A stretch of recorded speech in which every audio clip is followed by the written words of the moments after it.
Good afternoon. I'd like to call to order the regular board meeting of the Vallecitos Water District for today, November 18th, 1915.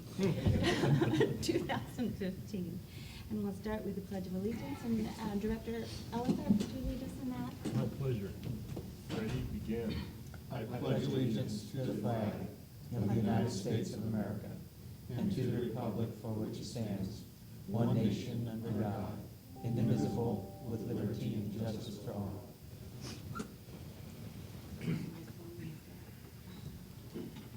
Thank you. With roll call, Diane? Director Ellenberg? Here.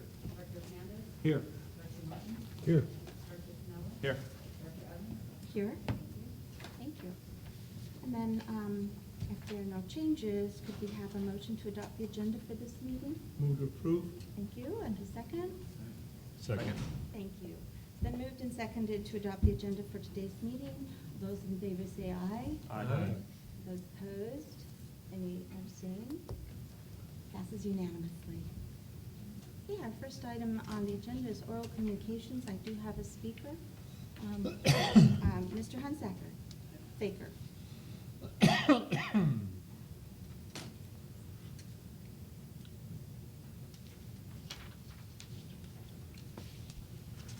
Mike Hunsaker, 115 Equestrian Court. I was looking at our website for some information on irrigation days. And that popped up and it said that you're only allowed to irrigate on 2 unassigned days. They really didn't define on your pop-up what those unassigned days are and what it means. I went into the couple of links that I expected to find that information, and it did not. I'm sure it's on the site, but if you're going to have a pop-up, it seems like that sort of information is the very first thing that should be coming up. Another reason I was looking into this was that many water districts are going into winter restrictions. It says that you water and irrigate once a week. And there's also some additional restrictions on irrigation times.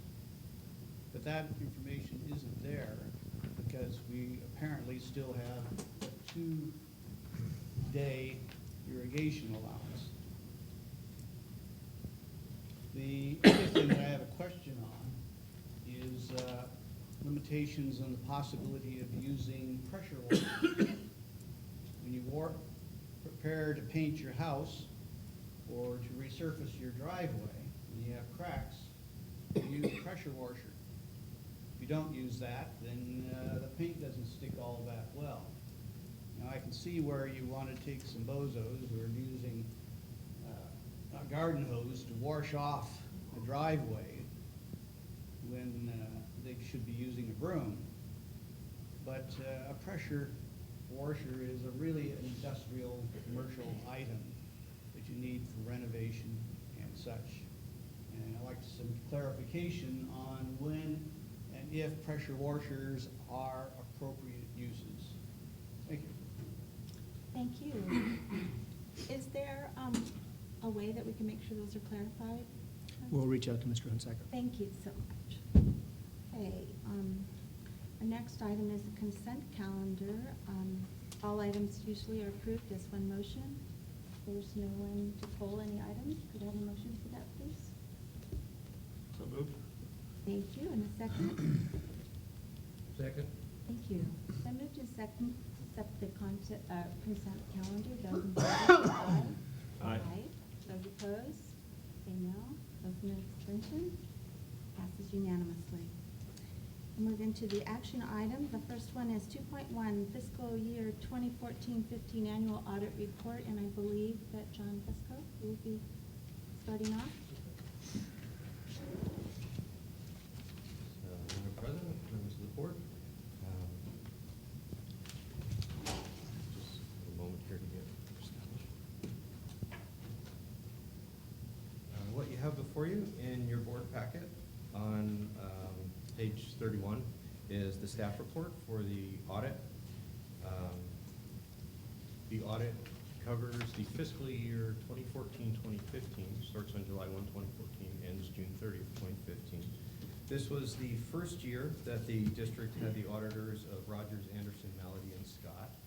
And two of the auditors are here tonight to answer questions and to give a brief presentation also. The auditors were selected through an RFP process over the fiscal year with the Finance Committee, and have met with the Finance Committee on a couple of occasions during the audit itself. And in your board packet, beginning on page, let me just get to that page. Beginning on page 36 is the financial statements themselves. I am going to go through the management discussion and analysis portion of that, of the financial statements, and then I will turn it over to Scott Mano of Rogers Anderson to take you through the financial statements and the notes themselves, and to do the presentation about the audit and how the audit went. So beginning with just a general statement, fiscal year 2015 was a good year for the district. A lot of things had happened, like the drought that we're all aware of. But overall, our net position, our equity in the district increased. So it was a good year. Good years are always the result of a lot of previous years of planning, making sacrifices, and tough decisions. So with that said, I'm going to go over some of the highlights in the management discussion and analysis, and that begins on page 42. I'm going to do kind of a brief overview and not really get down deep into the weeds, into the numbers and things, but just kind of a walkthrough of the MD&A and point out a couple of the more significant items. As I mentioned, the drought was first and foremost, and that happened in July of 2014, right at the beginning of the fiscal year under audit. The State Water Resources Control Board, they adopted emergency regulations requiring us to employ various conservation methods, and we complied by declaring the level 2 drought alert on August 6, 2014. As a result of doing that, our customers responded very well. Our volumetric water sales decreased, and also our cost of water decreased along with it. So it wasn't a one-for-one offset, but it was an offset. Revenues were down, but our expenses were down at the same time. All this was taken into consideration as part of the planning too. On the wastewater side of the house, operating revenues increased as well as operating expenses. These increases were both planned for in the fiscal year 14-15 budget and anticipated, so we kind of results matched our planning, so we're pretty good there. The economic recovery picked up some steam during 14-15, and that's reflected in the capital facility fees increase as well as our own capital spending. Our liabilities, that's kind of the story of fiscal year 14-15, because this is the year that ushered in the era of GASB 68. GASB is the Government Accounting Standards Board, and they issued pronouncement number 68 in June of 2012 for implementation in June of 2015. So I'm going to try to keep it on very simplistic terms as far as what GASB 68 does and how it affects us. The title of the pronouncement is Accounting and Financial Reporting for Pensions, and the primary objective is to improve the financial information provided by us and local governments. It's not just to us, it's everywhere. And provide information about the financial support for pensions provided by other entities. In our case, the other entity is CalPERS. That's who handles our pension. So now, what it boils down to is the district has got to present the actuarially determined amount of liability that the district owes to cover future pension costs, in basic terms. So that amount of our actually determined total is $10 million. That's going forward. That's what CalPERS has decided that we would owe, and that's the amount we need to put on our financial statements. That's what's on our financial statements. And it wasn't there at the end of 2014. It's only there at the end of 2015. And because it's such a big change, the GASB said that it makes the most sense to only show fiscal year 2015. Don't show comparative financial statements. Don't show 2014 and 2015 because there's too many changes between the two, and it's very hard to compare one to one. John, could I just ask you to clarify, when you say it wasn't there in 2014, the liability was there, you're saying, but it wasn't in the report? So it's Exactly. not like a new liability, it's just one that's now by this GASB that's being required? Okay, Yeah, I get it. very good. Thank you, because that'll help clarify. It wasn't on the face of the financial statements. So when you looked at the statement of net position or the balance sheet, that liability wasn't there. It was in the notes of the financial statement. Thank you. Okay. But now it's right there, which is increasing our liabilities by that $10 million. The GASB did say, though, that in the MD&A, to go ahead and do comparative, but do the comparative based on 2014, 2014 and 2015. So you have old rules and new rules, and some of the comparisons are hard to make, but I'll try to point out the significant ones where I can. The rest of the liabilities, as far as the district is concerned, are good. They continue to go down. Our principal that we paid last year on debt was about $2.1 million. As you know, we refinanced our 2007 bonds, and we have an estimated savings over the life of those bonds that the refinanced ones will cover. We also received the results of 2 credit rating surveillances, and we have a stable outlook for the future by both Standard & Poor's and Fitch. We have a AA+ from Fitch, and we're upgraded to a AA+ by Standard & Poor's, as you know. Toward the end of the fiscal year, the State Water Resources Control Board was added again, and they adopted regulations extending the drought and mandating use restrictions, which required the district to reduce our use by 24% beginning in June 2015, so right at the end of the fiscal year there. We need to reduce compared to the same months during 2013. In your MD&A, there's a typo, it says 2014, but the final version will have the 2013 in there that we'll distribute to the state controller. We fully intend to comply with the reduction, and as you know from going through the budget process, it was built into the budget for fiscal year 15-16. The rest of the MD&A, we'll go through that. Beginning on page 43, it basically highlights different parts of the 3 financial statements. The first financial statement is the statement of net position.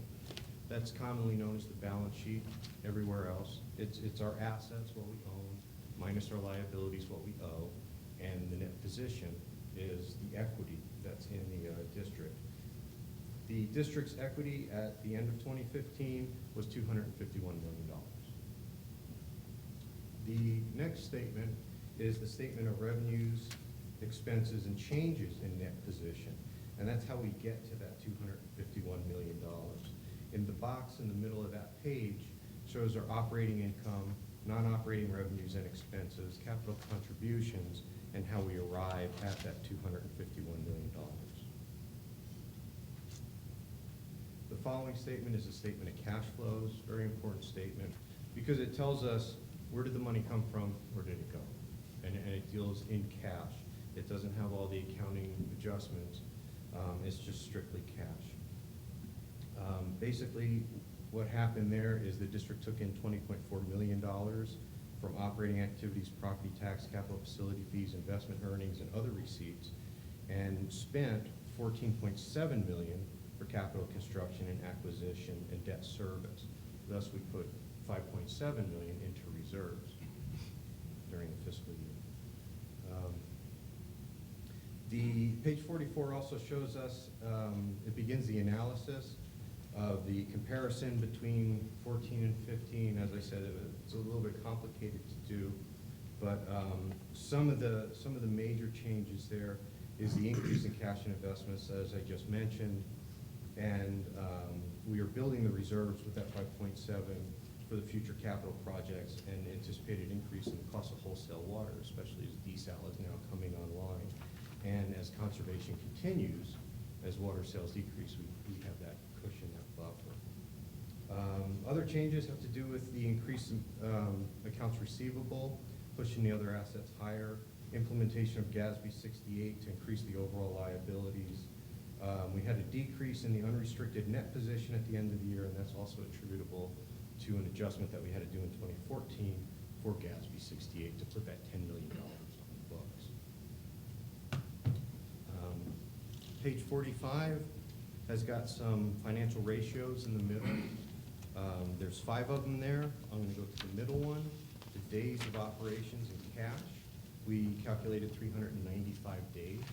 What that represents is if cash were to stop coming in today, we can survive for 395 days before we run out of cash and investments. Is that an improvement from last year? Yes, it is an improvement. Good one. But remember last year at different. So we had different something numbers. different. But I remember we were a little concerned about the ratings based on our days. Yeah, that was one of the goals. When we did the rating, they showed what was standard in the industry for an agency bounding days cash, and that was part of the financial plan that the district adopts. Is okay, we want to get our average and our days of cash up into that standard. So that's why you see the increase in the past year. Good. The standard keeps increasing. Yeah, the standard keeps increasing. We hit Of the old course. standard, Yeah. now we're going to the new standard. Hard to be perfect. The other ratios below that is the capital assets to long-term liabilities and the debt to equity. So since those both include either liabilities or equity, the implementation of GASB 68 pulled both of those down, and that's why they're decreasing. Page 46 has got a graphical representation of the revenues and expenses for the district. 67% of our revenues are made up of water sales and sewer service charges, while 48% of our expenses are made up of water purchases and water treatment. A comparison at the bottom of that page of fiscal years 14 and fiscal years 15 is there some of the significant items that follow on page 47 are some of the increases where the engineering department is now fully staffed in response to the recovering economic situation. And our other expenses increased because not only did we have to recognize GASB 68 for our pension liability here at the district, but also Encina Wastewaters, they have a GASB 68 adjustment they need to make too. And since we own a portion of them, we have to absorb that portion of their adjustment. So that went up there. Next section of the MD&A talks about our restrictions, commitments, and limitations.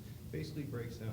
Dr. Snell. Hey, John, and it didn't come up during our finance meetings, but you just kind of piqued my curiosity. Will we have to take that on for our involvement with the Carlsbad desal plant in the future? Or will they not be pensions there, or is it a different arrangement than we have with Encina? Exactly, Different it's a arrangement. different arrangement. Okay. Yeah. And Encina's that way because we have an equity interest, we have an ownership interest. Okay, thank you. The commitments and limitations, restrictions, that basically breaks down each of our debt issuances. We have the 2012, the 2008, and the 2005, which was refinanced to the 2015. What's important there in that section is that our debt service coverage ratio is 3.86. And that's a high, we have to be at 1.15, we're at 3.86. Which means that we could have paid our debt from our net operating revenue basically 4 times. Page 48 continues, talks about our capital facility fees, capital projects, our long-term assets that were acquired during 2015. And then the balance of the MD&A just takes into consideration all the things that were discussed for the fiscal year budget of 15-16. Looking out 5 years, looking at our capital plan, and also how to contact the district's financial management. As I said, it was a good year overall, taking the pulse operating. We're doing as we planned to do, based on our budgets, based on decisions, based on strategic plans, and we'll continue to be vigilant in the future and continue to report good results. I'm available for some questions. Discussion or questions? Yes, Director Martin? John, I have one question. Maybe this is for the auditors. The one we received tonight, is that the exact copy, or is the red line only in certain areas? Should there be a red line somewhere? There were some changes made from, at least one that I can see, from the one that we had with the draft to this one. The draft was at the Monday night committee meeting, Mhm. and this one is the final, with the exception of the 1 year that I mentioned. Okay, were there any other changes made other than to bullet 3 on page 4? Which I noticed, thank you very much. Yeah, we Great made change. that change, and I think, 2013 versus 2014. yeah, there was that one. Okay. Yeah. No changes Yeah, at all, there okay. may have been grammar. I just noticed, because I was looking at number 3, and I want to thank you for revisiting that and making that more understandable to everyone. But I didn't see it as a red line, so I wasn't sure if there were other things changed that I don't know. I just happened to notice that when we talked about Yeah, it was nothing. it. And I have one other question. More for clarification, maybe it's because I'm confused. I received this very much tonight, thank you very much. You told us in the committee meeting you'd send it. By the way, Mike, Director Sinella and myself serve as the financial committee. I did receive this, so just if you would explain to me on line 1, level 15 condos. This is money we have not yet received from the developer, but we will be receiving from the developer once they have their project approved at some point in time. And it's $196,000. Yes. Okay. What does that because I noticed a note underneath it, which makes it interesting. What does that $196,000 go to? Where does that money, what? When we received. Right, because we paid nothing to have it installed, that's all the developer installs it all. So that would seem to be that it's a capacity fee for future capacity, future changes. But the note down here says this project was for services only? Oh, okay, sorry, that's only one, Buffalo Wings. That's the Buffalo Wild. Got it. Yeah, that's why there wasn't a board-approved date on that one. Okay, so, let's go to their $108,000. Services only. What service are we providing them? And won't there have to be a future capacity? I'm just trying to figure out where that money equals out going to. There's no infrastructure that was built. It was just the services going into the building because we Service already had lines. water and mains, sewer mains there. Right, but we don't pay for that. The developer pays for that. It's capacity fees. So it's down the line capacity fees for future enlargement? Correct. Okay, Yeah. It says services only, meaning they didn't build any assets at this time. at that. No, they don't have to build it. Right, but in the future, we will have to build that in. Treatment, storage, all that Which good stuff. part of that $180,000 is going towards now? Absolutely. Okay, Yeah. that's all, I just wanted to. Absolutely. Get great clarification on that. Thank you.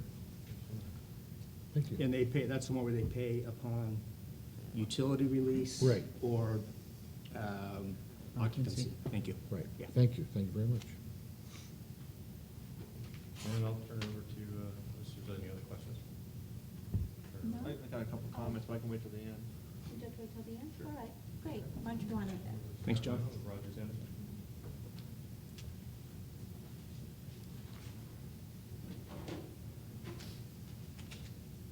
Madam President, Board, my name is Scott Meadow, partner of Rogers Anderson, Valley Scott.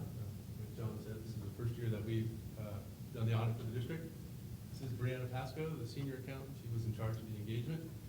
What I'm going to do is just roll through a couple slides here on what the audit is, what we do. That one's working. We're having some technical Just down page on the. Just down Okay. page. Oh, this is working. No, She did. Unless you're tricking me, I'm huh? trying to follow you. Oh, no, I just threw Point it it out. at Diane. Point it at Diane, see if she pretty moves. You can see where we're trying to save money. Oh, what did I just do? I just added a slide. I swear I was doing that, but if you insisted I wasn't. You good? You where you need to be, Scott?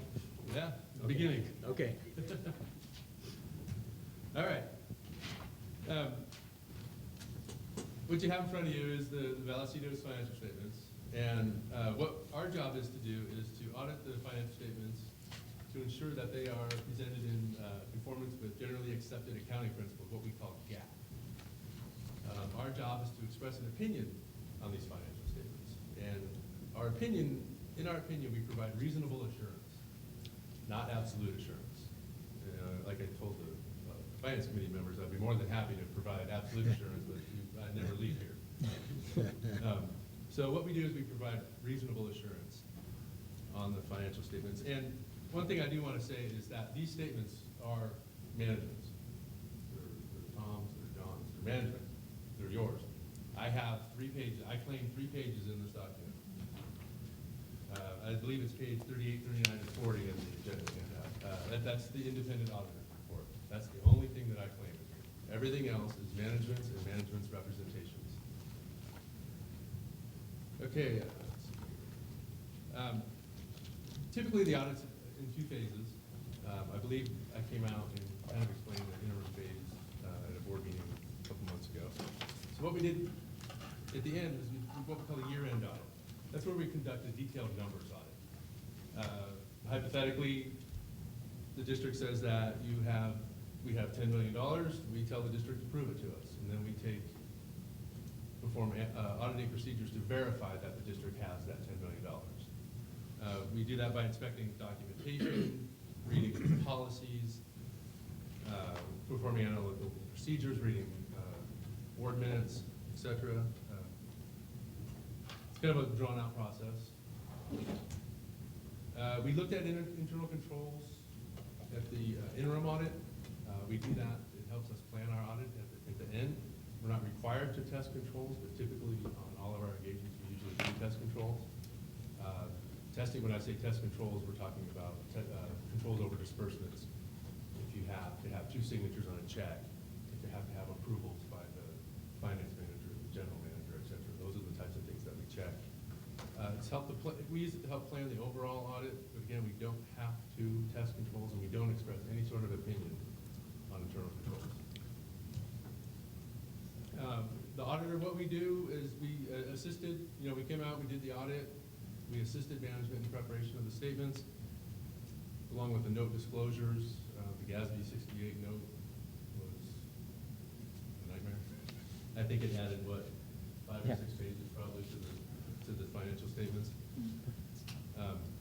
But we reviewed the notes, reviewed everything from the district. And then at our office, we do a review of the financial statements themselves. I go through the work papers, Brianna goes through the work papers, make sure that everything's good to go. And then we develop an opinion on the financial statements. And there's 4 levels of assurance that we provide. And the highest level of assurance that we can provide is an unmodified opinion. Previously, that was called an unqualified opinion, but they changed the name of it. Sounds a little better, unmodified versus unqualified. People used to always go unqualified. So, but that's the opinion that we rendered on these financial statements was an unmodified opinion. It's the highest level of assurance that we can provide on a set of financial statements. So, let's explain. I do want to say though that GASB 68 was quite a deal, and I want to say that I just did a city that had a net pension liability of $135 million. Ooh.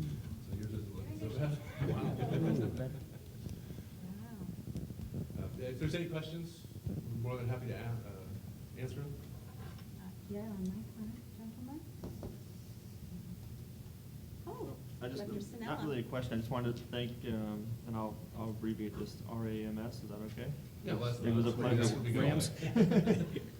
It was a pleasure serving on the Finance Committee and working with you guys. I thought that I have a better understanding of how these audits go than having this been now my second or 1.5 times going through it. I've had at times when I had to call Scott on the phone at his office, he picked up right away. Our staff, Tom and John and Wes, thank you, it was good. One thing I wanted to share with the board, because you may or may not know, but Director Martin and I chose kind of 2 areas that we wanted them to take a little bit of a deeper dive on. And these were not driven by any kind of suspicion of wrongdoing or anything like that whatsoever. But we just kind of randomly picked 2. The first one was, and we've talked about this in the past, our credit card points program. A, do we have one? And B, if we don't have one, can we have one? And C, if we don't have one and we can have one, why don't we have one? So anyways, long story short, we don't have one. we verified, which I guess is good. Secondly, we can have one, and Wes is already, I believe, working on something with Bank of America to get us there. So maybe the district and our ratepayers might be able to benefit from a little bit from our credit card use. And then secondly we had them take a look at our legal billing for the year, and they provided some information on that. You gave us the information that was kind of more of a kind of trend data, which was good. But if you can come back, because I know that the day that we went over this, you kind of gave it to us at the end of the last meeting, and we were just kind of looking at it. But if you can follow up either with our general managers, they can pass it on to me, or just send it to me directly. If you can give me, I think there's 3 firms that we primarily use, if I remember that's right, 3 or 4? Yeah.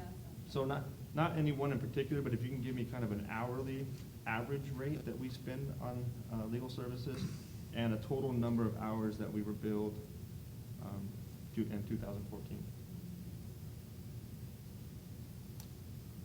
And other than that was great. Thank you so much. Director Martin. And I just want to thank you, and I want to thank the board for allowing me to be on the Finance Committee. It was a very worthwhile experience, as you'll see tonight, because I have very few questions to ask. I really want to thank them in helping me get through GAP, Gatsby, and a few other acronyms that was easier talking to you than it is to Tom normally. So I really want to thank you for dumbing it down for me to make it very understandable and very simplistic, and then we can get into and delve into the heavier things. So I really appreciate it. I'm looking forward to seeing you for the next 2 years. Thank you very much. Thank you. Yeah, I want to thank John and Wes. Did a great job helping us out. Everything was in order. Everything was good to go. So. Did Tom get in the way or something? No, Tom was, well, we never saw Tom. Had my feet on my desk. Probably does. I was busy cleaning my office. Well, I would like to thank you too on behalf of the board for an excellent job, and of course, John and Wes and Tom and our staff. It's nice to see them get an unmodified response, not an unqualified. And I would also like to thank Director Martin and Director Sinella for taking on the committee, Finance Committee, and participating in it and asking good questions. Yes, they were very active. Well, we felt they would be very good at it. And they're good at questions.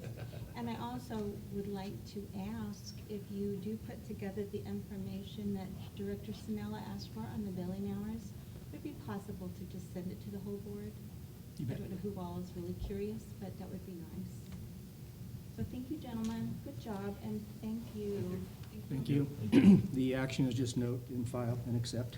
And Note, file, and accept. if it's, That's it? if it's okay with the board, you may have noticed we have to have our Finance Committee meeting after. What is it called? Finance Corporation meeting afterwards. We go through the same thing, but I'll just let John address it, and we can let the auditors go, if that's okay with you guys. No sense in hanging around here. You don't want to hear it again? You don't want to hear it again, so. You don't want to stay? We don't want to make the traffic on 15 So minutes. it might get you ahead of the traffic before you guys get stuck in it. Well, Thank you you're very much. welcome Thank to you. take some of those little cup of nuts home. Thank you. Thank you very much. Thanks, Tom. All And then right. Tom has to head out to get ready for the CSU San Marcos thing. All right, Tom. Thank you. Do a good job. I will. I know. Okay, the next item is 2.2, and this will lead us to, 6:30. I am so sorry, you're right. Mr. Hunsaker, my apologies. Please come forward. No problem. Normally going through finances, especially audits, is as fun as watching paint dry. The usual metaphor with watching grass grow, but that's pretty exciting these days. It'll be a couple of weeks before I can read enough to see what's going on. But I do have a couple of things that I think should be addressed. One is that I've seen a couple of notations about deficits in our sewer facility funds and water facility funds. And I was wondering how these deficits were calculated, since we're supposedly having everyone pay their fair share. How does this deficit appear? That may or may not be in there, but like I say, I can't read for a couple of weeks, so to do. I got large letters for my notes. We're gonna be using desalinized water, and there's some indications that we're gonna have stricter rationing in February. This will drive down our use of water. But we have a desal obligation to buy water no matter what. And it is far more expensive. Now, are we gonna have to buy this desal water and forego our ability to buy cheaper water, say from the Colorado River or the metropolitan? The other issue that concerns me, well, you've mentioned GASB, and these pension liabilities are going to become progressively more and more huge. One of the issues that is not being addressed is the purchasing floor that is part of any pension program, I believe, with CalPERS. And that is, I think, that if their purchasing power of a pensioner goes down by 25%, then the purchasing power of the individual has to be kept and maintained at that 75% level, which means a dollar for dollar type input. That has a tremendous impact as we are having a large number of baby boomers retire now. For now, we have a series of deflation, which is driving bankers nuts. But it's anticipated that after this deflation passes in about 2 years or less, we're gonna have massive inflation. And this is gonna start making these pension obligations go up through the roof. It'll help the liabilities end, because as your inflation hits, your income ratios potentially increases from your investments. But the outgo may seriously increase. And I think that this should be addressed at some point in a long-term fiscal analysis of pension costs. The last thing I think needs to be added, just about everything, is a discussion of the effects of inflation. The desal water is extremely sensitive to inflation. As a matter of fact, Poseidon, their investors are looking for inflation-driven investments. And this desal water is expensive to begin with. And if we have to buy this water, and regardless, and it's sensitive to inflation and to the carbon credits, which are also due to go up dramatically, I think this long-term impact should be addressed. Thank you. Thank you for your comments. Yes, Director, General Manager. As this was actually a board item for the discussion on the audit, we have reached out to Mr. Hunsaker about some other questions, so I'll have him follow up with this deficit. But you may notice every month in the board packet, you see the capacity fee standard, or filings, and there is a deficit. But keep in mind, that's a tracking of funds. And remember, we built Twin Oaks, we built Metal Arc, and we've got a bond debt that we're paying those off ahead of time in lieu of long-term capacity. So it pays itself back as you go. The only outstanding one was the item that the committee brought up, which is the deferred fees, but again, we will get those. It's just a matter of when we get them. So instead of getting them in January when we approve the project, we'll get them in April or May when they build the project. So that's just a timing issue. So there's not a deficit, meaning we're going deeper and deeper in the hole. But as you've seen James explain all the projects, we've been building a lot of projects. I mean, we got a lot on the book. So it shows as a negative, but it's actually a lot of it is spent and committed already in bonds. So we'll have them walk through that. I won't get into the PERS thing. That's out of my hands. PERS does what PERS does. With respect to the desal water, there's a 2% cap per year on power. So that's the maximum extent the rate can go up to us. How Poseidon operates the plant is up to Poseidon. They have a fixed cost to us. If they come in under, that's where they make their profit. If they come in over, that's where they lose their profit. That does not get passed on to us. So it is a fixed cost to the district. Thank you. You bet, Mike. Thank you. Okay, action action item 2.2, the annual board transition and the December 2015 board meeting date possibly changed. Before we entertain motions in regard to any nominations, I have a concern and a question, and I would like to bring it up with our council and our general manager. My concern is with ordinance number 194, section 1.9B, specifically, which was passed out to the board, I believe, on October 21st of this year. Policy is important, and it's important to me that our policies are followed as adopted. It's also important that policy reflects the intent of the board. And I'm concerned that ordinance 194, section 1.9B, as worded, does not do this. It seems to me that the current wording is too restrictive. And I don't know if you have a copy of this you could put up on the board for the audience as well. You probably don't. That's okay. But by defining a first term as a 4-year period, I think it unintentionally limits the opportunity for all of our current board members to serve as president in their first term. Section 1.9B of this ordinance was last reviewed actually on November 25th, 2013, and that was before either Director Sinella or Director Ellisart were elected. And at that time, a modification was made to insert one very specific word into the ordinance.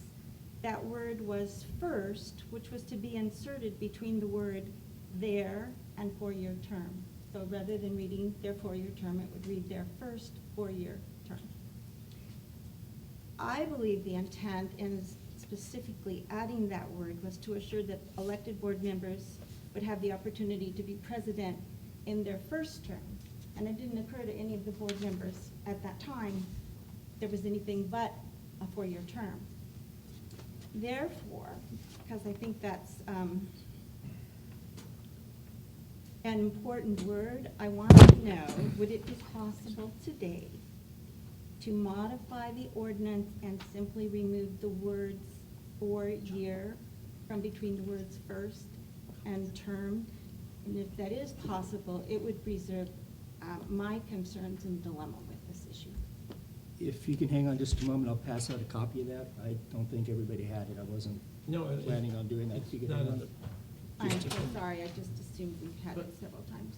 I mean, I remember exactly what you're talking about, but if I had it in front of me. Yeah, just hang on one Right, second. I okay. just circled what we've got and we'll pass it out to you. Okay, we'll just vamp, talk amongst ourselves.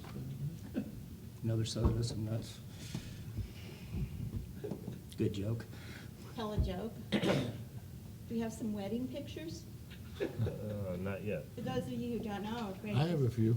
Oh, you have some wedding pictures? Yeah, thousands. They're black and white, I got though, thousands right? of Well, We only have a couple of minutes to wait Oh, now, I'm sorry. really. Bill used to do vacation shows when you go on vacation and come back and show the board his vacation picture. Yeah. Oh, and Tom has already left for the agenda, for the forum? Yeah, he's got to set up because he's the He's the Moderator. speaker. Moderator, Yeah, speaker tonight. Moderator. Oh, good.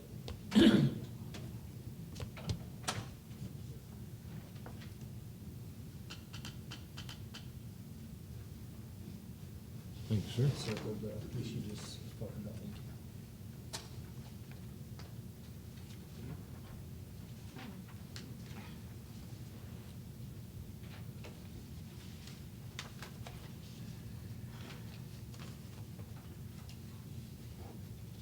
So I direct my question. I'm sorry I interrupted when you were That's speaking. all right. No, No, it's- I direct my question to council and or to GM on is it possible to do that? Could you repeat what you asked? Like I said, I started talking, I didn't catch what you asked. Oh, would it be possible to modify the ordinance today and simply remove the words 4-year from it? Okay, so it would read once during their first term. I'd have to defer to council on whether or not we can modify that. Okay, would you like to speak, Counselor, or would you? Well, you want to say You'd like something? to- Oh, sorry. Yeah, my only question to that is, I don't have a problem modifying it, but because it stands mute on the prospect of what we're talking about, it doesn't have anything to do with it. During the person's first 4-year term, they'll be given the opportunity. It doesn't mean if they're appointed, they won't be given the opportunity, or a 2-year term, they won't be given the opportunity. It just states that for sure, 4 years, they'll be given the opportunity. But it does not discount them whether appointed or for a 2-year term. It just says that if you have a 4-year term, definitely it's gonna happen once. It does say So- elected, so that is a definitive. Well, Oh, okay. elected, To okay. Excellent. Excellent. To answer- You're right about elected, I you're right think to about elected. answer Director Evans' question, ordinance number 194 is part of and is referenced in our agenda tonight. It's part of the guide, it says it gives us guidance. So, the last time it came up was in a similar context. So you have the prerogative to do whatever you want. With respect to policy issues, you're the policymakers. So it's not really the interpretation. I could have an opinion on what the interpretation of the policy is, but that's really all it is.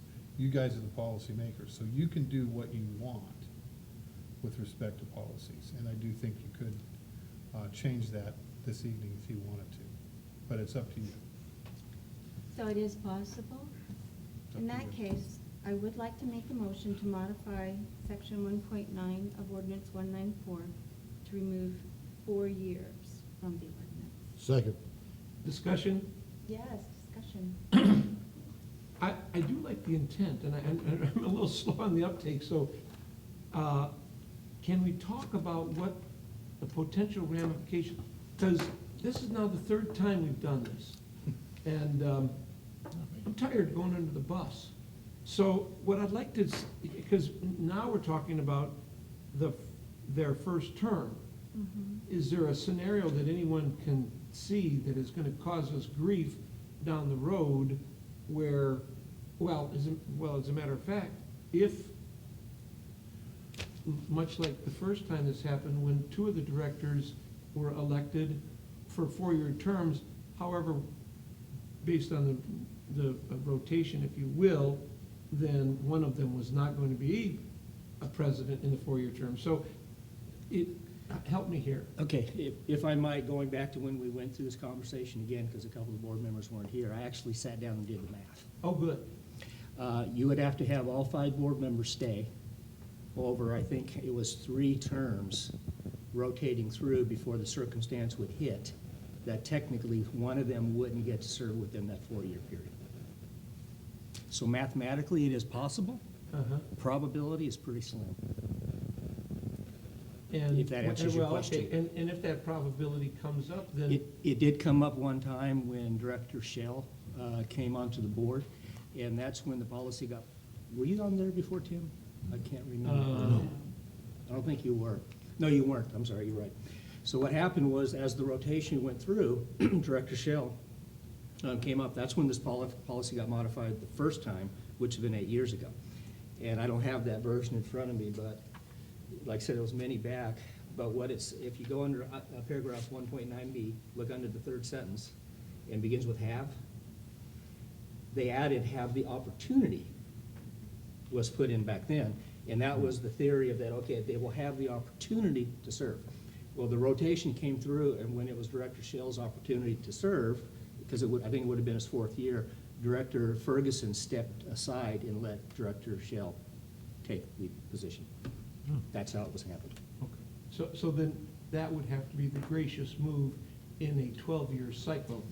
When I did the math, Director Hernandez, that's what I recall. I think it Yeah. took 3 cycles of going through, which when you look at offset elections, that's a pretty long period of you guys serving on the board. So it wasn't an issue. That's how it got modified the first time. It was modified this other time, as you indicate, and it was actually 3 years, 2013? Was that correct, Director Evans? I think that's what you said. Right. It was modified, and they put the word 13. first in there. Yes. That just clarified, well, that's what the intent was to clarify. I don't think there was any understanding of any other circumstance. If I may, that I had made the motion at that time, and Director Martin did second that motion, and the reason it had come up was that when we came on as elected members, we were told that the board process of establishing the presidency did that rotation through the counterclockwise rotation through seats. And since the board had not had a change in a long time, it worked really well, and at first it seemed logical. But then when I read our policy and realized it said, at that time, it said once during their 4-year term, it was easy to see that because of where Director Martin was sitting, he would not be able to, so the rotation, and that time it was a discrepancy and an inconsistency between the policy and the tradition that had sort of just fallen into place. So I think the part of the reason I specifically put the word first in there was to assure that the intent was, you don't know how many terms you're going to be on, but you have one, your first term. And so that became first 4-year term. And then my dilemma currently is that I feel all 5 board members are more than capable of being president and deserve that possibility. But when I read the policy, I would have to say that it would be inconsistent. And that's why I'm hoping you can remove the word 4 years and just keep 5 first year. There may never be another term where someone has only. All right, that answered my question. Okay, I said, I went through it once when we did this a couple of years Thank you. ago, and theoretically it might happen, but it's. But one scenario, just to throw Throw a wrench. further confusion. You could have a possibility, the way the election codes reads is, if one of you stepped down, let's say in July or June, 2 years prior to your ending of your term, you could have a scenario where an appointed member theoretically could be serving on the board more than 2 years.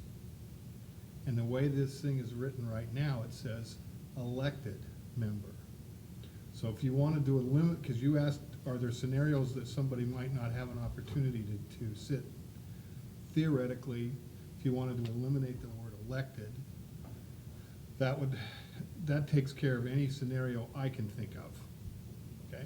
And again, on that note, I forgot about that. That was a conversation brought up by Dr. Hernandez back when that scenario came through, and the board left it with the elected version in there. But it's up to you guys. All right, Director Snella. Yeah, thank you, President Evans, for bringing this up. I too believe in following our policies, and although my interpretation of this particular section of Ordinance 194, I think the intent, and even in my opinion, the literal meaning of it is more of a protection for those who are serving for a 4-year term, that they will have the opportunity. I think if you read the whole sentence, I think the intention of having that language in there was more to protect them from not being able to do it.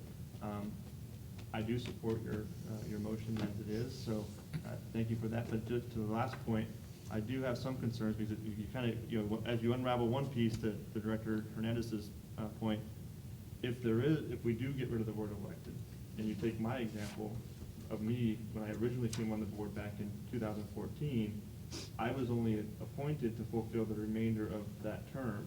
So that would have been, if you take away the 4-year and you take away the elected, I would have been appointed, and then I would have had to, by definition, become president, right? Because I wouldn't have had an opportunity otherwise. Well, I You see believe what that I'm was saying? why they left the word elected in I back think- then. Yeah. Because the board had the opinion in the discussion was that you were elected by the public, and that's who you were elected to serve versus an appointee. And that was a decision of the board, not the public. That's why they left the word elected in there. No, and I think that your motion leaves the word elected in there, and I like that personally, but I think it just kind of takes away some opportunity for us to go down a slippery slope. Yeah. I think all policies offer an opportunity for a slippery slope.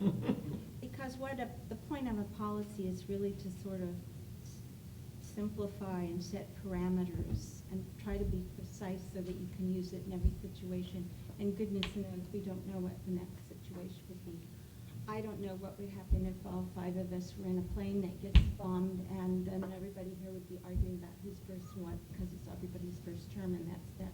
I mean, there's always something. So I was hoping that we do have a motion on the floor, unless there's further Can you discussion repeat it? from you, Director Elect. I will repeat that. Let me find it. The motion has been moved and seconded to modify section 1.9B of ordinance 194 to remove the words "4-year" from that ordinance. Okay, so just to clarify, what it will read will be blah, blah, blah, to hold the office of president once during their first term by removing, okay? Because what we'll have is, I just asked council about that, I won't be bringing back a revised policy, this will just be a minute action modifying this A ordinance. minute action and then it will come back? No, he said I don't need to It's bring it a- back. Oh, a minute action is taken. A motion. Just a motion. A motion. Yeah. Okay, then I'd like to ask for a roll call vote. Director Elefart? Yes. Director Hernandez? Yes. Director Martin? Yes. Director Pinella? Yes. Director Evans? Yes. Thank you very much, and thank you for explaining that. Okay, so now, we'll move on. Is there a motion or nomination as president for next year?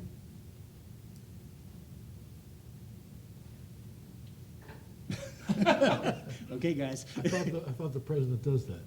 No, anybody can comes make, from the anybody can floor. make a motion, it Oh, can come from the floor. It's I from the would floor. make a motion that, we recommend that we have Mike Sinella as the board president, and then coming up, the vice president, Craig Elazar, I'll say it correctly, I think. Elefart. Elazar, sorry about that. Second. It has been moved and seconded that we would nominate, is that we nominate Mike Sinella as president of the board and Director Elefort as vice president of the board for next Sorry year. about that, Craig. Those in favor, oh, I think this too should be a roll call vote. Director Elefart? Yes. Director Hernandez? Yes. Director Martin? Yes. Director Pinella? Yes. Director Evans? Yes, Thank you. thank you. Okay, moving on, we have a report from our general Oh, manager. nope. Second Ah. item, I'll reach the out to date. you to work through what we do at the next meeting. As you're aware, we will all be going to, I think we're all going to Aqua. And on that note, I have 2 items to talk to you about. But anyway, this happens every year because Aqua is the same week and it hits on the exact same week that we do the board reorganization. Unfortunately, the election code says December 4th is when we have to switch, so I don't have any choice on that. We don't have a lot of items, but you will have predicted on that will be, we don't have any swearing in because we don't have any new board members, but it'll be the reorganization. You guys move seats wherever. And then I'll work with the chair, incoming chair, to look at committees and recommendations that he'll be bringing forward. So if the week of December 7th is what we're recommending, the 7th or the 8th, to be perfectly honest, from staff standpoint, would be best because of other commitments we already have. I don't know how that works for the board, but it'll be a fairly short agenda to that point. Whatever works for the board is good that week, we just have to move a few things around. 7's okay by me. So whatever days work for you guys. Just, so you know, 7th is Pearl Harbor Day, Oh, good. You so can I celebrate. prefer to make it on the 8th. If there's a preference, if it's possible. That's I'm good for us. available on either date. And we have one for the 7th and one for either and one for the 8th, so. I can do either. It's Wednesday and Thursday, right? Tuesday, No, Wednesday, it's Monday, Monday or Tuesday. Tuesday. Oh, you know, as a Monday or matter of fact, Tuesday. Tuesday would be better. So that would be the 8th. Yeah. Okay. Okay, that's- Are you fine with that? Good for the 8th? Okay. Okay. Is that a motion or just a? That's, I just direction? need a consensus, So we're our good to go. next meeting for December will be on the 8th at the regular time, 4 PM. Yes, thank you. And And we that will is- agendize it accordingly. That's not a swearing in, but a Reorganization of the board. shifting of the gravel. Yeah, shifting of the seats. Thank you. The gravel and the gavel. You get both. If I may. Yes. First off, just wanted to thank my colleagues for your trust and nomination and your support. Secondly, as General Manager Lamb had indicated, and as you all know, that there are some appointments that come with this, so if you have a preference, or if you're enjoying what you're doing now, let me know, so I can know where everybody stands. If you are on something that you don't want to be on any longer, let me know. And I don't know what process is, if you go through Dennis, or if you just come directly to me for You know, that, that's but- actually time you guys can discuss it. If you have something, it's actually appropriate for you to speak to the chair directly. It doesn't create a conflict by going through that. And then to Director Elethart, I will be on a cruise ship the first Monday of January, so you're gonna get right in there. So- We'll put everything on that meeting. Yeah. Would you like us to join you on the Yeah, ship? and or do everybody, the- and everybody's welcome, and we will have more. Oh, good. You'll Would be you paying, mind you'll be doing the paying meeting that? on the There you go. Now, we could Skype you in, you know. I mean, Yeah, we we've could been Skyping and teleconference, yeah. everything. Okay, that's all I need was that consensus. We're good to go. Thank you. Okay, now may we go on to report? A couple of items I did mention last time. We do have a closed session on here, but we're just carrying it every meeting just in case. We were supposed to be in, is it mediation or arbitration? Mediation Monday, Tuesday, and Wednesday of this week. We were preparing for that. That got pushed off till February, I believe, at the preliminary dates. They did still have a mediation phone call with the mediator. So we continue to get all of what we kind of told you in the last closed session across to the mediator. So that is still moving forward. I think he was just trying to give a little more flexibility to some of the other parties to get their stuff together.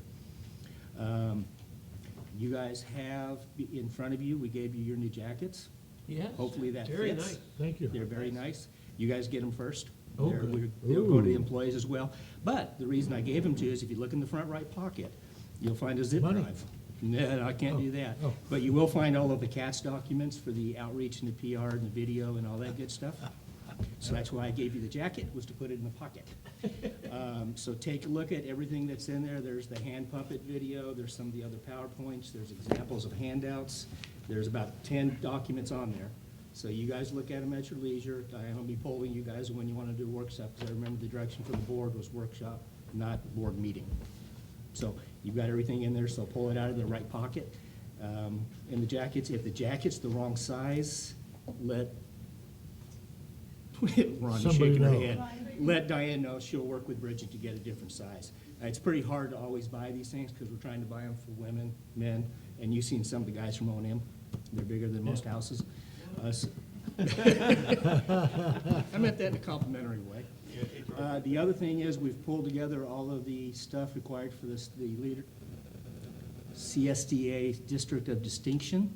So we have every part. The only thing we have left that we've got to get from, I think, 3 of you, is the AB 1825 harassment training. 4 of you, harassment training. That's the one piece that we don't have. It wasn't included. And we'll let, I think Betty's the only one that got it because of a recent at the Water Authority. We can do it online. It's a class here, we just do it online, we'll set you up and you do it, or you can do it at Aqua. If you want to do it at Aqua, just let Diane know, we'll make sure we get you the information on which class to go to. So whatever works. Yeah, we'll work with you to let you know if you can make it or not. If you can't make it, we can do it here. It's an online thing, you do it and you print out your certificate, then Yeah. we've got everything we need to go through that. Oh, good. Then we're good to go. Good. All right. And Congratulations. then we'll be ready for the certificate? If they approve it, If it is. if they approve it. Other than that, have a nice Thanksgiving. Thank you. Thank you. Excellent. That's all I have, thank you. And I have no report, Madam Chairman. Thank you. You have no report? Yep. Well, I'm gonna say compliment you on your haircut and wish you a happy Thanksgiving on our behalf. Thank you.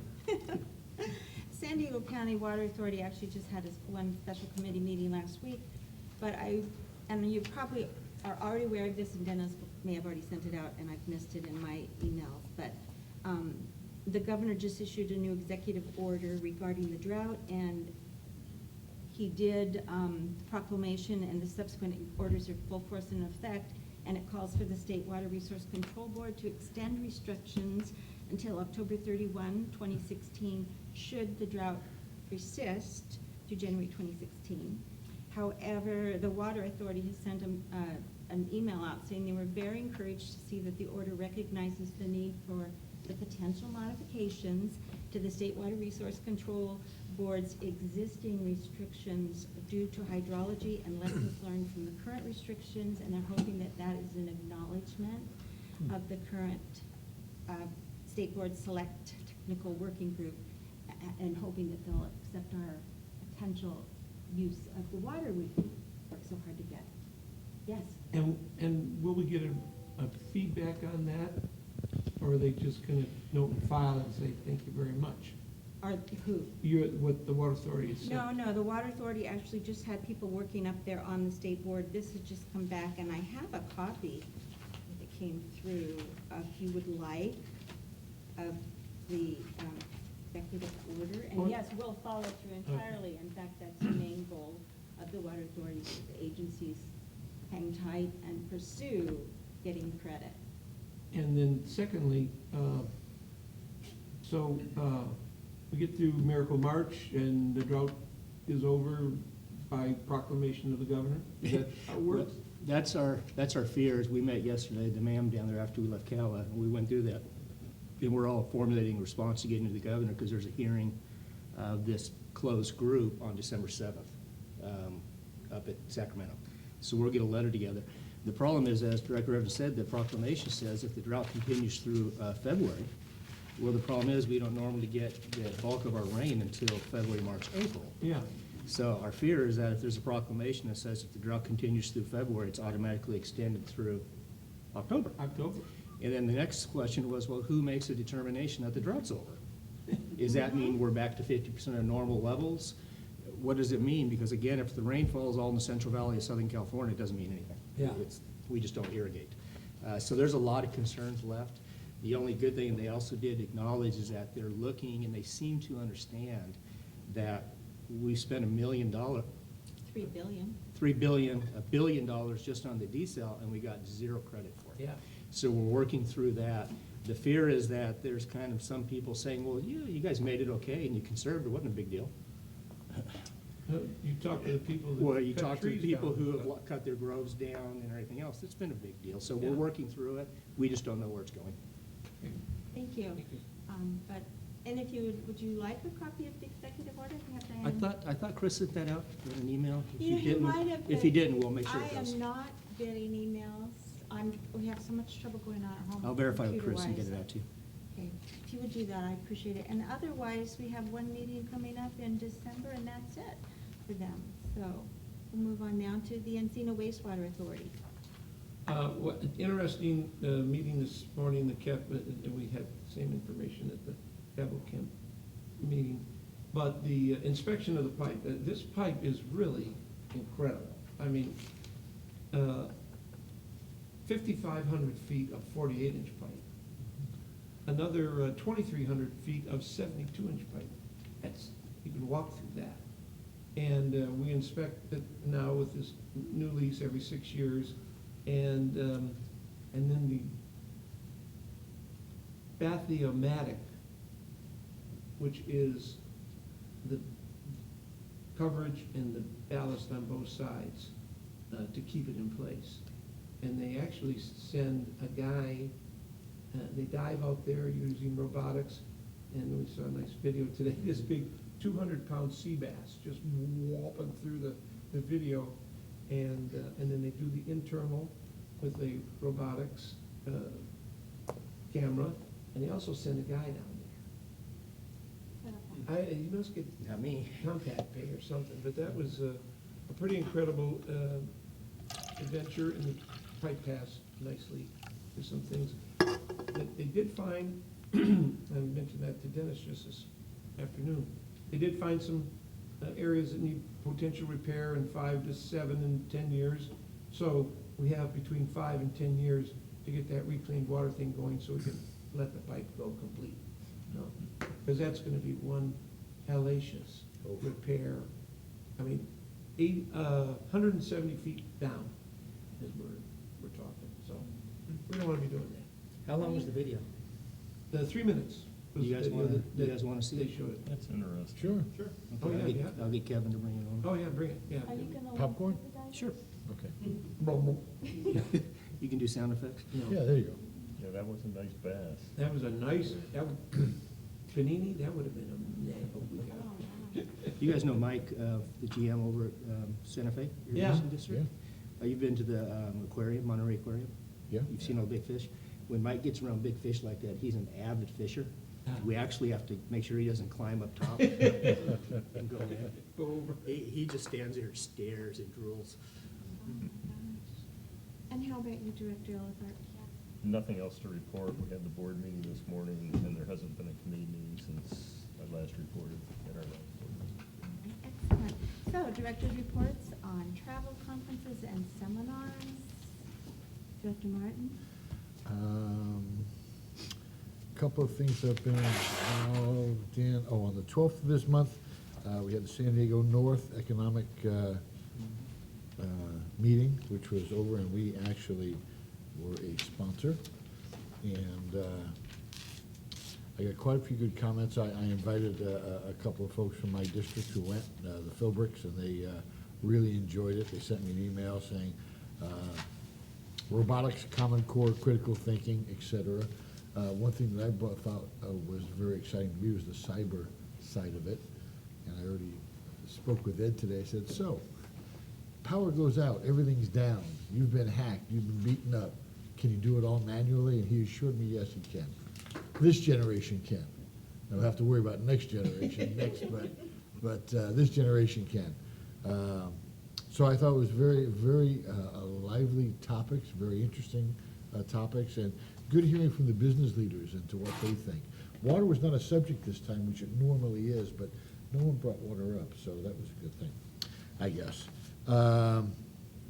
And that was on the 13th, and then we had Kawa yesterday. I'll let someone else talk about that, because I'm going to take it the rest of the time, talking about a meeting I attended today for Aqua.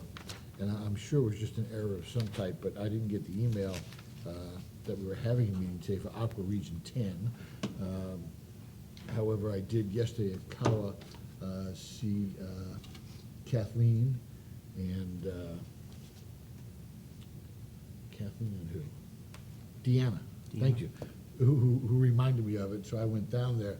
Very interesting, glad I didn't miss it. Sorry you did, General Manager, because I saw they had your name tag up, Yeah, but I was supposed to, it but- was an empty seat. Yeah. Tim Quinn came down, and we'll be seeing a lot of him at the Aqua Conference. And in a small group of 12 people, what a really informed information you get. But what a learned person in the industry. He and Gary was around. He was on the attack mode, but he really held back. But it was very interesting. Attacking keep Tim? Well, more or less, Yeah. we're not getting all what we should be getting. And but it was really good. Tim was quite enlightening on a lot of subjects that I've wondered myself, but haven't been in the right surroundings to get answers to. So hopefully we'll see a lot more of that coming up at the Aqua time there. And actually it was kind of interesting, and I'll try to paraphrase this somehow. He was so eloquent. Two ways you can go. The state has chosen share the pain. That's one way you can go. Everybody's treated the same, everybody shares in the pain. And the other way is be prepared. If you're prepared, you're not sharing any pain. The people that aren't prepared, they have the pain. And it was easy to get involved with the share the pains. It's so much easier to go that way. Everybody pays. But it makes more sense to go if you're prepared, as San Diego was prepared, to look at it in that way. But he said that the fight doesn't always go north and south, it's also east and west. I mean, it is very interesting how districts on the east side are different from districts on the west side and what they're looking for. So, all interesting. I can't wait for this week on the conference, because I think there'll be a lot more sharing of really what things are going on, really delving in much deeper into it. So I appreciate it. I was very happy I was there. He also passed out the executive order, which he gave to everyone, which was really nice. And he said the most important thing he found in the executive order was paragraph 3, where it says, second sentence, the water board shall consider modifying its existing restrictions to address uses of potable and non-potable water, as well as to incorporate insights gained from existing restrictions. So what he's saying is this can be changed. This isn't written in blood. It can be changed, but who's going to do it, when they're going to do it, who knows? Well, the trick was they added non-potable water. Yeah. It didn't used to be non-potable water, it was only potable water. Now they've added reclaimed water. They're looking at putting restrictions on reclaimed water use. Then we're saying, well, the North County project is all about not using potable, but developing non-potable. And so that's why it's a huge mixed message. Yeah, very interesting. Well- And tonight, of course, at 6:30, we have the third class over at the university, which we're going to go see Tom at, I'm sure. And Thank you, I'm done. are you finished? And there are rumors that are about that, really all of this is about letting the Regional Water Quality Control Board to determine who gets water where. Yep. This is just, and this drought and the declaration and all that is just an opportunity to push the control someplace else. So, I'm not a conspirator, I guess I am. And so, those smarter than me need to keep a real good eye on this, because it just doesn't bode well. Well, if I may, during the meetings, it was interesting, because some of the conspiracy was it's Democrats against Republicans. Some of it was they're looking to take over, there's gonna be two rates, and the state's gonna control the rates of water. But everyone's so against that don't see how that would actually happen. But, yeah, a lot of conspiracy theories going on. It was interesting. Oh, good. Because I'm usually one of them, so, but I was just listening to all of them. Did you have any? Director Sinella? Yeah, I also attended the San Diego North EDC, and I thought it was fascinating. Director Martin hit a lot of the highlights, but there was one, I think he was the CEO of 5D Electronics, or robotics, thank you.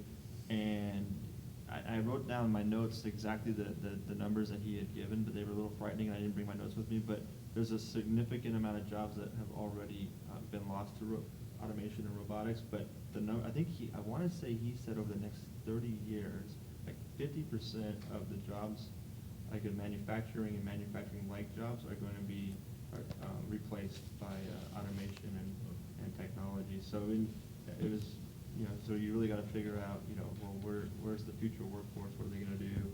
How are they going to support the automation so they have reason to be employed? So it was interesting. The second thing, I attended a CAWA yesterday, and there was a really cool presentation by a bunch of kids from the Encinitas School District.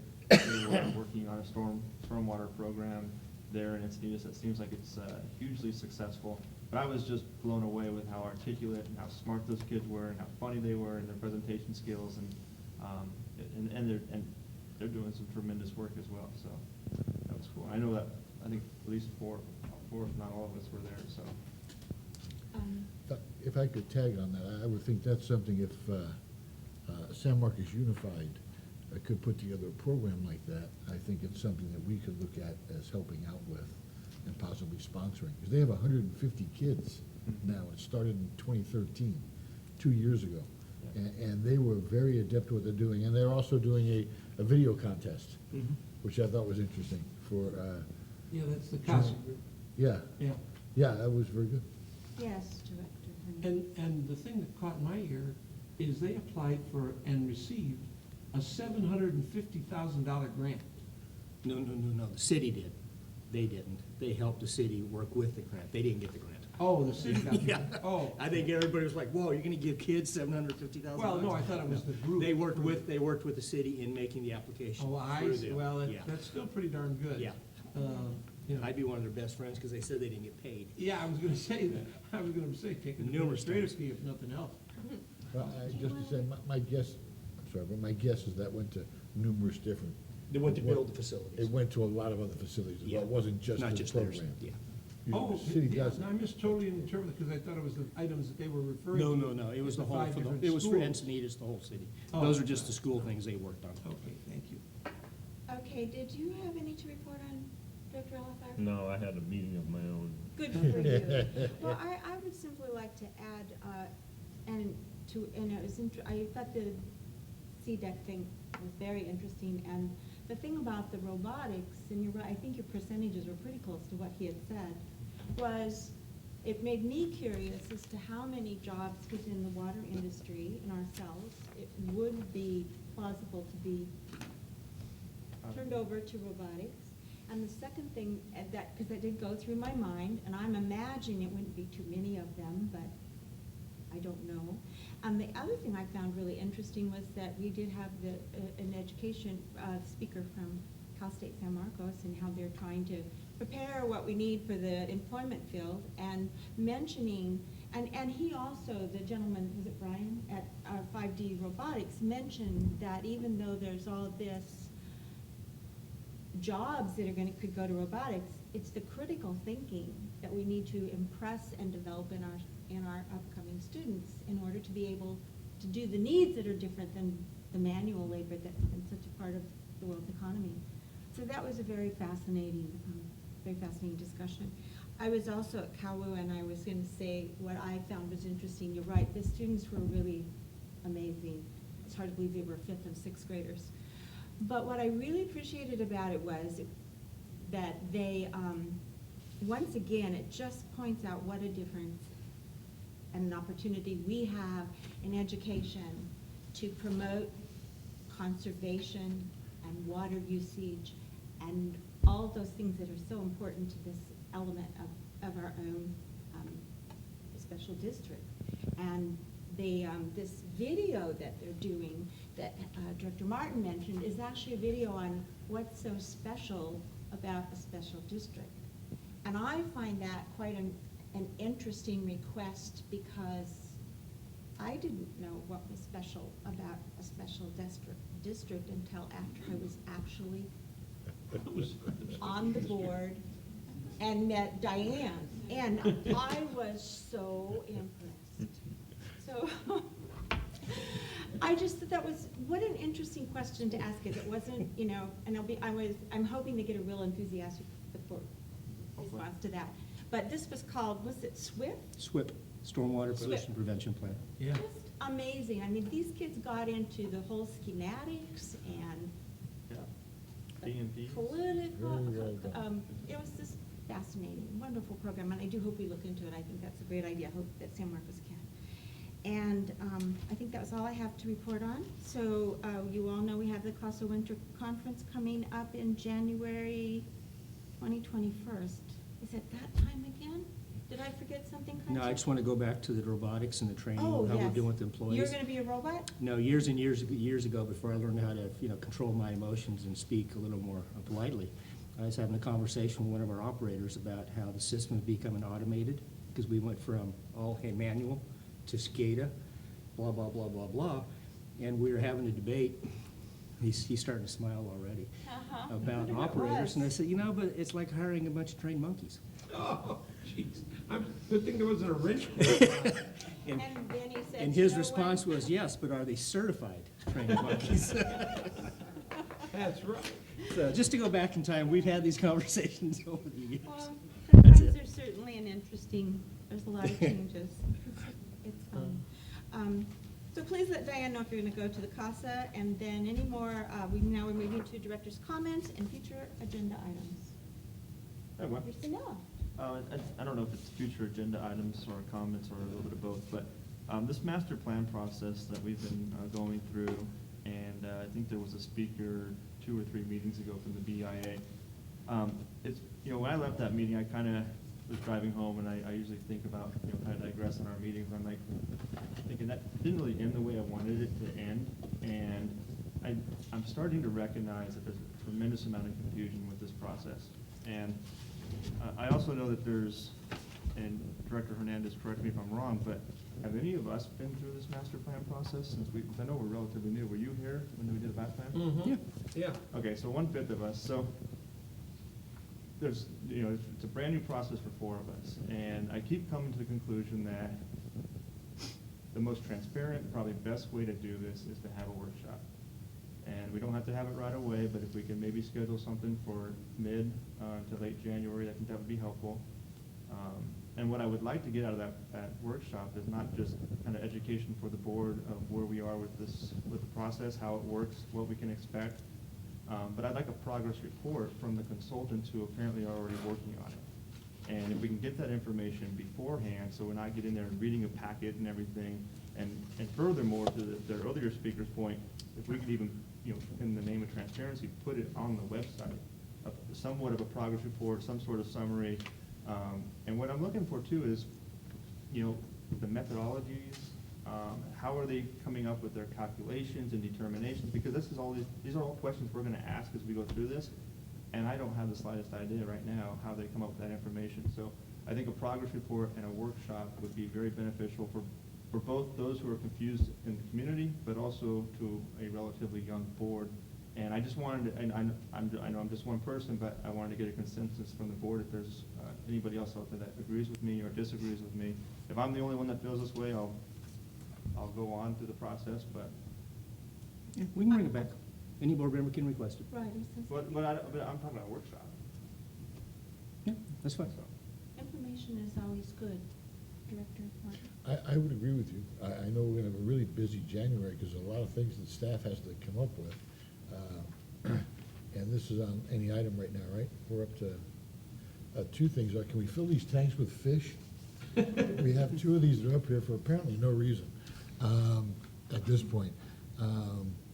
But just thinking back, and this is no offense to anyone, but at our last meeting, which lasted an hour and 11 minutes, and this meeting, which is about an hour and 26 minutes, we could have had cats here. I'm not sure I'm thrilled about, I'm gonna look at this DVD with interest, but is this the presentation that she's making for $100,000? No. You, Okay. board wanted a workshop, I wanted you said get it to you ahead of time. Okay. Got you ahead of Do time. we know when we're gonna hear this? That's why I said earlier, Diane, I'll be calling you to set it when you guys are free. Sorry, I missed that. Okay. Thank you. More? No? Okay. That's it. Okay. Okay.